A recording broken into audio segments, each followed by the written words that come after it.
My name is Kirsty McGregor. I'm the founder and the chairman of the Corporate Finance Network, and we're a national network of SME corporate finance advisors.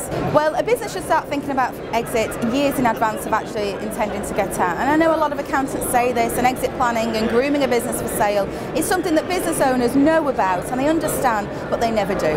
Very rarely will they do it. And I think a lot of it is the fact they have to come to terms with the fact they are going to exit at some point. It doesn't have to be in the next year, in the next 2 years, it might be 5 years' time, but the sooner you can start to plan for that exit, the better. There is a lot to be done. It's very difficult to sell a business in this market, and you've got to think about how you're going to make your business more attractive to more purchasers and more valuable, so that the process is easy and you get the price that you want. And the types of things we may be talking about: firstly, you've got to extract yourself from the business. The business is worth nothing if you're going to walk out the door and take all that information, all those contacts, all that knowledge with you.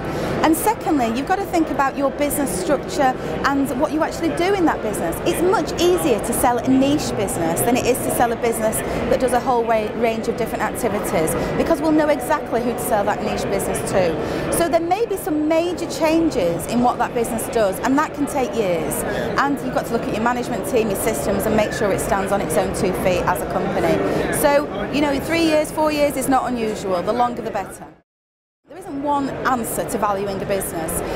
In general, the way we value business is on earnings, and usually earnings after tax and after all the costs, including an element of director's costs, which may or may not be already in the profit and loss account. And typically it's a multiple of those profits, those adjusted earnings figures.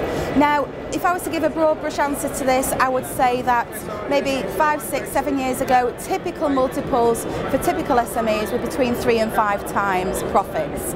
In other words, a purchaser was prepared to wait between 3 and 5 times for payback. That's really what that means. But now it's a little bit more depressed, it's probably 2 to 4 times. But what I would say is a business is worth what someone's prepared to pay for it, and you will hear that a lot, and it's absolutely true, because every purchaser will do something different with that business. We'll have different plans for that business, and we'll have different ways of growing it, saving costs, increasing turnover, making it more efficient. So there is no one company valuation that anybody other than the tax office would listen to. It's down to a different valuation for every purchaser. Look at the projected cash flows. Don't pay so much attention to historical figures. We're looking at what are we buying, what is still going to be here in the future. So look at the profitability, but look at what that purchaser is going to bring to the party. Are we going to be able to adjust that P&L in any way?